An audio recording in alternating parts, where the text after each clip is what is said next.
Kita ke Malra Tribuners, usai pelantikan Bupati, Dinas Pendidikan Malra bakal definitifkan sejumlah PLT Kepala Sekolah.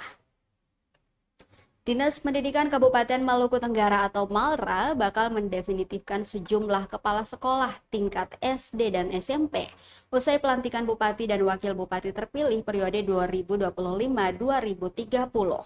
Hal tersebut dikemukakan Kepala Dinas Pendidikan Malra, Umar Hanubun, menyusul jabatan PLT Kepsek yang makin menjamur di tingkat SD hingga SMP.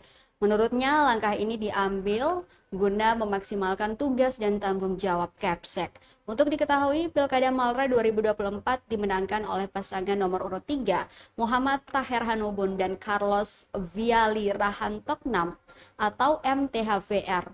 DPRD setempat telah mengumumkan penetapan keduanya sebagai Bupati Wakil Bupati terpilih pada Jumat 7 Februari 2025 lalu. Selanjutnya, Menteri Dalam Negeri Tito Karnavian bakal mengesahkan pengangkatan M. Taher Hanubun dan Carlos Viali Rahantoknam sebagai Bupati Wakil Bupati Maluku Tenggara pada 17 Februari nanti.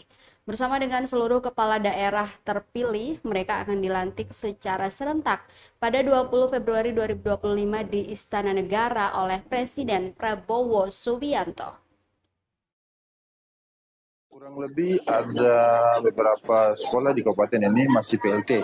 Itu sekitar 10-an yang masih PLT. Ya di SD, di SMP pun demikian. Dan untuk itu nanti akan kita upayakan setelah Bupati definitif sudah mulai melaksanakan tugas ke depan. Lalu kita siapkan untuk mereka, kita usulkan menjadi kepala sekolah definitif. Download Tribun X sekarang, menghadirkan lokal menjadi Indonesia.